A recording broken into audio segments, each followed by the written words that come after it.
Iran America के बीच deadline सोमवार को खत्म हो रही है। 60 दिन का सीजफायर 24 घंटे बाद पूरा हो जाएगा। ईरान कह रहा है कि अब बातचीत में टाइम बर्बाद करने का वक्त नहीं है। अमेरिका से फैसला युद्ध के मैदान पर ही होगा। इस बार हिट लिस्ट में इजरायल भी होगा। नेतन्याहू ने बड़े युद्ध से पहले युद्धाभ्यास शुरू कर दिया है। सफेद बम गिराकर महातबाही की टेस्टिंग कर ली है। मॉस्को में आग के शोले उठ रहे हैं। जेलेंस्की के ड्रोन पुतिन के दफ्तर के बहुत करीब पहुंच गए हैं। कीव में मिसाइलों के धमाके हो रहे हैं। बड़े बड़े मार्केट चल रहे हैं। पुतिन ने तुर्की को भी वार्निंग जारी कर दी है। युद्ध का अगला राउंड कई और देशों को तबाह कर सकता है। फुल डिटेल इस रिपोर्ट में।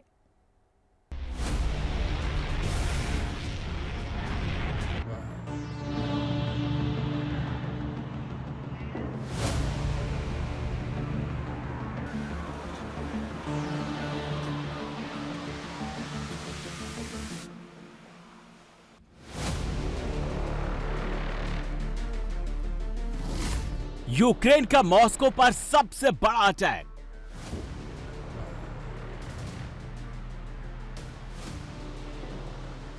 पुतिन के दफ्तर के करीब पहुंचे जेलेंस्की के ड्रोन।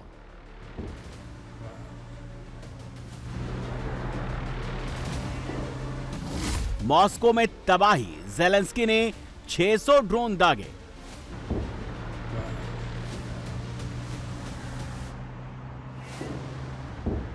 जेलेंस्की ने बीती रात पुतिन को सबसे बड़ा शॉक दिया है। मॉस्को में रात से ही एटमी शोले उड़ रहे हैं। आग और धुएं के बादल आसमान तक दिखाई दे रहे हैं। यूक्रेन ने रात में सिर्फ मॉस्को पर 600 ड्रोन से अटैक किया। जेलेंस्की की प्लानिंग सफल रही। रूसी एयर डिफेंस सिर्फ 201 ड्रोन को इंटरसेप्ट कर पाया। बाकी 399 ड्रोन टारगेट पर जाकर टकराए। फिर जो हुआ पूरी दुनिया ने देखा। मॉस्को का बड़ा हिस्सा धू धू कर जलने लगा। रूस की राजधानी मॉस्को आग की लपटों में घिर गई। यूक्रेन का मॉस्को में इतना बड़ा हमला करना पुतिन के लिए बहुत बड़ा सेटबैक है। मॉस्को में सबसे ज्यादा नुकसान कोलेजिनो इंडस्ट्रियल पार्क को हुआ है। यहाँ रूस के ऑनलाइन रिटेलर वाइल्ड बेरीज का वेयरहाउस है। यूक्रेन के ड्रोन ने वेयरहाउस में पिन पॉइंट अटैक किया। देखते देखते वेयरहाउस आग के शोलों में घिर गया। वहां रखे सामानों में आग लग गई। मॉस्को में एक शख्स की मौत हो गई, 3 लोग झुलस गए। मॉस्को में तबाही का बदला लेने पुतिन ने ज्यादा देर नहीं लगाई। रूस ने फौरन बैलिस्टिक मिसाइलों से कीव में पलटवार कर दिया। रूस ने कीव, पोल्टावा और निप्रोपेट्रोव्स्क पर ताबड़तोड़ मिसाइलें दागनी शुरू कर दी। ये जेलेंस्की की राजधानी कीव का आसमान है। रूस की बैलिस्टिक मिसाइलें गरज रही हैं। जेलेंस्की का एयर डिफेंस कहीं दिखाई नहीं दे रहा है। पुतिन की हर मिसाइल टारगेट पर गिर रही है। इन मिसाइलों में स्कंदर M बैलिस्टिक मिसाइलें, S-400 missile, onyx missile, KH-59 मिसाइलें और एंटी-शिप मिसाइलें शामिल हैं। रूस ने कीव के एनर्जी सेक्टर और मिलिट्री फैसिलिटीज को निशाना बनाया। आग में कीमती सामान जलकर राख हो गया। रूस ने इस बार किम जोंग उन की मिसाइल भी चलाई। इसे KN-23 मिसाइल के नाम से जाना जाता है। किम की मिसाइल जहां गिरी वहां बड़ा हिस्सा बर्बाद हो गया। रूस ने यूक्रेन पर हमले के लिए उत्तर कोरिया से 120 KN-23 मिसाइलें खरीदी हैं। किम जोंग उन की KN-23 क्वासी बैलिस्टिक मिसाइल है। ये 450 किलोमीटर से 690 किलोमीटर की रेंज में जो भी टारगेट आता है उसे खंड खंड कर देती है। ये 500 किलो का पारंपरिक और एटॉमिक वॉरहेड ले जा सकती है। इसका इंजन रूस की स्कंदर M बैलिस्टिक मिसाइल से ज्यादा शक्तिशाली है। यह क्रूज मिसाइल की तरह 50 किलोमीटर ऊपर उड़ान भरती है, जो उसे स्टील्थ पावर देती है और सटीक निशाने के साथ हिट करती है। इसे मोबाइल लॉन्चर, रेलगाड़ी और पनडुब्बी 3 तरह के प्लेटफॉर्म से दागा जा सकता है। रूस का दावा है कि उसने ऊर्जा कंपनियों और मिलिट्री फैसिलिटीज को निशाना बनाया है, पर सच्चाई इससे अलग है। एनर्जी और मिलिट्री संस्थानों के साथ साथ कई बड़े मार्केट तबाह हो गए हैं। सिविलियंस को बड़ा नुकसान हुआ है। ये नतालिया हैं, जिनका इस मार्केट में शानदार बुक स्टोर था, जिसमें सैकड़ों दुर्लभ किताबें थीं जो जल गई। जो कुछ बच गई हैं वो धूल, मिट्टी और राख के बीच बिखरी पड़ी हुई हैं। हमारे पास बहुत सारी किताबें थीं। एक बड़ी दुकान लगभग 200 वर्ग मीटर या उससे भी बड़ी। हमारे पास दुर्लभ और पुरानी किताबें थीं जिनमें क्रांति से पहले के और यूक्रेनी संस्करण शामिल थे। ऐसी किताबें जो शायद ही कहीं और मिले। कुछ किताबें तो ऐसी थी जिनकी सिर्फ एक ही कॉपी मौजूद थी। अफसोस की बात है कि सब कुछ जलकर राख हो गया। हमारी दुकान पुरानी और दुर्लभ किताबों की थी जिनमें कई अनोखे और ख़ास संस्करण थे, और जैसा कि आप देख सकते हैं अब कुछ भी नहीं बचा है और आप उन्हें कभी दोबारा नहीं देख पाएंगे। रूसी हमले के घंटों बाद भी कीव का मार्केट जल रहा है। इमरजेंसी सर्विस की टीमें लगी हुई हैं। फायर ब्रिगेड पानी का छिड़काव कर रही है। मार्केट में आग बुझाने की कोशिश जारी है।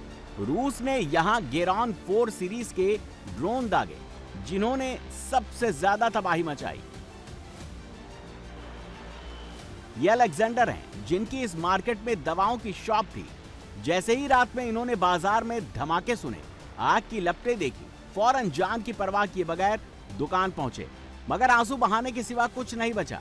उनकी मेडिकल शॉप मार्केट के जिस हिस्से में थी वहां सबसे ज्यादा तबाही मची है। खैर, मैंने सुना कि बाजार में क्या हो रहा है और जो भी गाड़ी मुझे सबसे पहले मिली उसी से मैं वहां देखने चला आया। भला मुझे नींद कैसे आती, मैं घर पर कैसे बैठा रहता। सब बर्बाद हो गया। अब मैं कहां जाऊं? कीव के ब्रोवरी जिले में 3 रूसी कामिकाजे ड्रोन एक मकान की खिड़कियां तोड़ते हुए घर के अंदर जाकर फटे। इसमें 3 साल के एक बच्चे और उसके दादा दादी की मौत हो गई। दादा दादी के साथ साथ वहां एक स्कूल में टीचर थे। जिस वक्त हमला हुआ घर की लाइटें ऑन थी। सेंसर वाले ड्रोन सीधे उसी खिड़की से घुसे, फिर जोरदार धमाके हुए। एक ही घर में 3 लोगों के परखच्चे उड़ गए।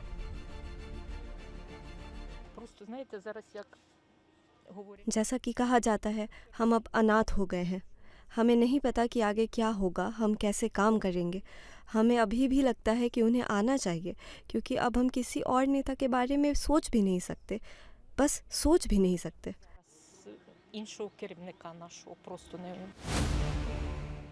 रूस ने भी गेरान 4 सीकर ड्रोन से हमला कर चेरनी हाइव में यूक्रेन के एक वेयरहाउस को उड़ा दिया। रूस ने इसके अलावा कीव और फायर पॉइंट इंडस्ट्रियल प्लांट पर अटैक किया। यहां फ्लेमिंगो मिसाइलों में लगने वाले सॉलिड फ्यूल बूस्टर्स बनाए जा रहे थे। यूक्रेन की फ्लेमिंगो मिसाइल दुनिया की सबसे बड़ी वॉरहेड ले जाने वाली क्रूज मिसाइल है। रूस में इस मिसाइल ने बहुत तबाही मचाई है। रूस ने मिसाइल अटैक में यूक्रेन के स्ट्राइक ड्रोन के लिए कंपोनेंट बनाने वाली कीव 111 प्लांट को भी तबाह कर दिया। पोल्टोवा में यूक्रेन की सबसे बड़ी रिफाइनरी में से एक क्रेमेंचुक रिफाइनरी पर हमला किया। क्रिवोय रोगग में स्टील रोल बनाने वाली स्टील मिल पर हमला किया गया। ओडेसा पोर्ट में फिर कार्गो शिप को निशाना बनाया गया। पुतिन की यूक्रेन को लैंडलॉक करने वाली युद्ध नीति का तोड़ ज़ेलेंस्की रूसी रिफाइनरी उड़ाकर निकालने की कोशिश कर रहे हैं।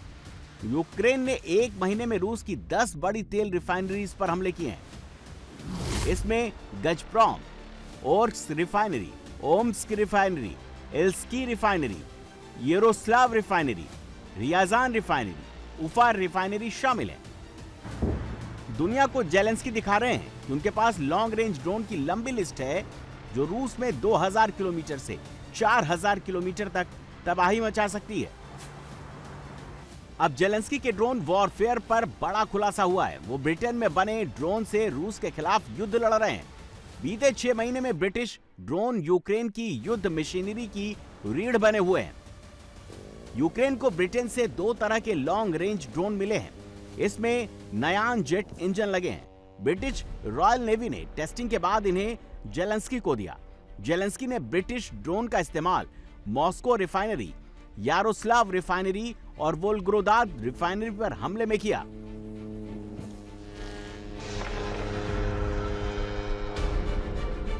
पुतिन पर दबाव बनाने में ज़ेलेंस्की की ड्रोन नीति सफल होती दिख रही है। पुतिन अब बातचीत के लिए तैयार हो गए। हालांकि वो ज़ेलेंस्की से नहीं मिलेंगे। उन्होंने अमेरिकी मध्यस्थों से मिलने की इच्छा जाहिर की है। डील पर बात शुरू होने से पहले ही तुर्की के राष्ट्रपति एर्दोगन ने पुतिन का मूड बिगाड़ दिया। मॉस्को ने आरोप लगाया कि तुर्की जहाजों में भरकर अमेरिका में बने हथियार यूक्रेन तक पहुंचाने की कोशिश कर रहा है। काला सागर में ब्लॉकहेड की वजह से उनकी ज्यादातर शिपमेंट यूक्रेन तक नहीं पहुंच रही हैं। पुतिन ने तुर्की और अमेरिका दोनों को वार्निंग दी है, अगर हथियारों से भरे जहाज यूक्रेन के ओडेशा बंदरगाह की तरफ आएंगे तो रूस उन्हें उड़ाने में देरी नहीं करेगा। अमेरिका सेटकॉम ने खाड़ी देशों का एक नया नक्शा जारी किया है। इस नक्शे को लेकर बड़ा बवाल होना तय है। वजह, नक्शे से गाजा गायब है। गाजा को इजराइल का हिस्सा दिखाया गया है। ईरान और कतर के बीच 3 फाइटर पायलट को लेकर तनातनी बहुत बढ़ गई है। ईरान का दावा है कि 6 महीने से उसके तीनों फाइटर पायलट को कतर ने बंधक बना रखा है। ये तीनों पायलट कतर में अमेरिकी बेस पर बमबारी करने गए थे।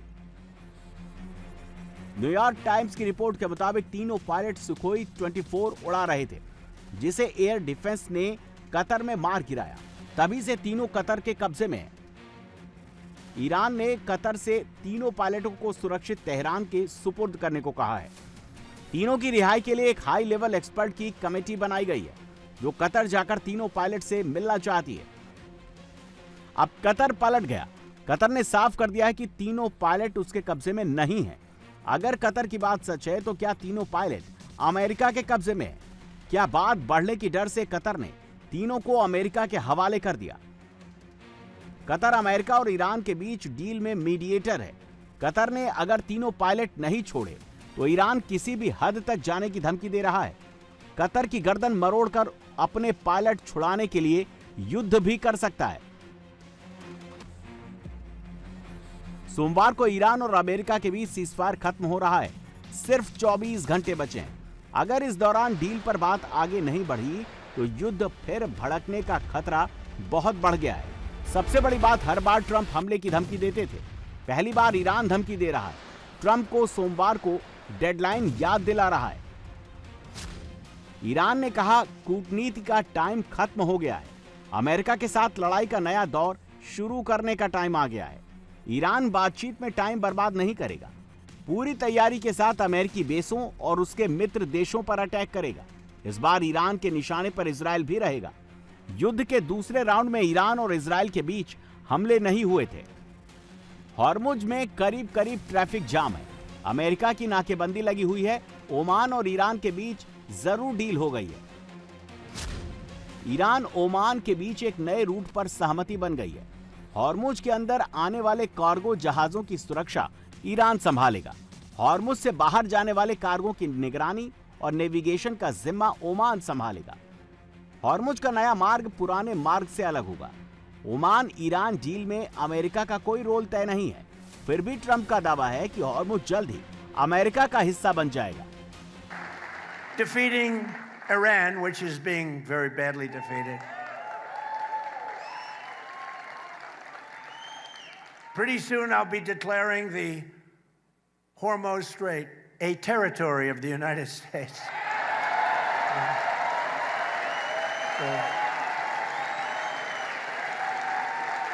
Essentially, that's what it is. We have the blockade. No ships get through unless we want them to. But, and how about Venezuela? Venezuela was a one-day war. And now we work great with them. We've taken in millions and millions of barrels of oil. But we're doing really good. We're doing good in every way. You know, I built the military, and now I used it a little bit more than I wanted to, frankly, but that's okay, because we cannot let Iran have a nuclear weapon. Do we agree? Iran ने Trump से एक और demand कर दी है। सिर्फ Hormuz के blockade खोलने से काम नहीं चलेगा। इतने दिनों के ब्लॉकेट में जो नुकसान ईरान को हुआ है, उसकी भरपाई भी ट्रंप को ही करनी पड़ेगी। ईरान पहले युद्ध में हुए नुकसान की भरपाई के लिए 300 अरब डॉलर की डिमांड कर चुका है। ईरान ट्रंप को भागने का मौका नहीं देगा। ये बात IRGC में बैठे कट्टरपंथियों ने खुल्लम खुल्ला कह दी है। ईरान ने खौमेनी की हत्या का बदला लेने के लिए प्लान बना लिया है। बासिज फोर्स को विदेशों में जाकर ऑपरेशन करने की मंजूरी दे दी है। बासिज ईरान की पैरामिलिट्री फोर्स है, जिस पर आंदोलनकारियों को गोली के दम पर कुचलने का आरोप है। दुश्मन ने हमारे रहबर को शहीद किया है। अब हमारी जनता और मुस्लिम बिरादरी न्याय चाहती है। वे सिर्फ इस बात से संतुष्ट नहीं होंगे कि हमने अपने देश की सुरक्षा की है। यह पर्याप्त नहीं है। उनकी आंखों में इसे जीत नहीं माना जाएगा। इन विशेष परिस्थितियों में हम इसके लिए स्पेशल नियम बना रहे हैं जो ईरान के लिए ज़्यादा मुफीद हैं। जब भी आवश्यकता होगी और ऑर्डर मिलेंगे, हम बाहर जाकर दुश्मन की ज़मीन पर ऑपरेशन करेंगे और अपनी ज़मीन पर भी। ईरान को मालूम है कि अमेरिका की इस समय तैयारी बहुत कमजोर है। उसका एक जंगी बेड़ा अब्राहम लिंकन अटैकिंग पोजीशन से बाहर जा चुका है। एयर डिफेंस के लिए इंटरसेप्टर मिसाइलों की कमी है। अगर ऐसे वक्त पर ईरान हमले शुरू करता है तो अमेरिका बहुत मुश्किल में पड़ सकता है।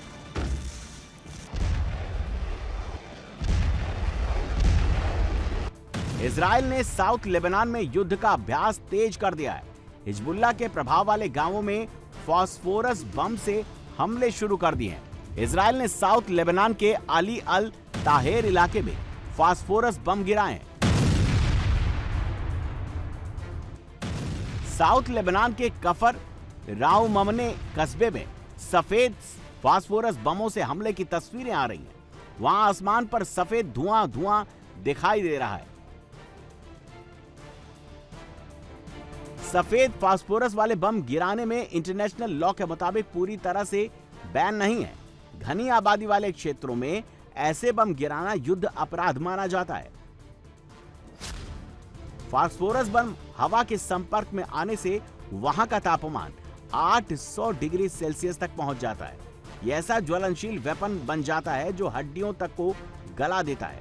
अगर बम के कोई टुकड़े शरीर में चिपके रह जाएं और उन्हें दोबारा ऑक्सीजन मिल जाए तो शरीर के उस हिस्से को जला देते हैं। फास्फोरस बम से निकला जहरीला धुआं सांस की गंभीर बीमारियां कर सकता है। यहां तक कि दम घुटने से जान भी जा सकती है। साउथ लेबनान में अली अल ताहेर रिज तक इजराइल बस्तियां उजाड़ना चाहता है। वहां तक नो मैंस लैंड बनाना चाहता है। वहां से हिजबुल्लाह को खत्म करना चाहता है।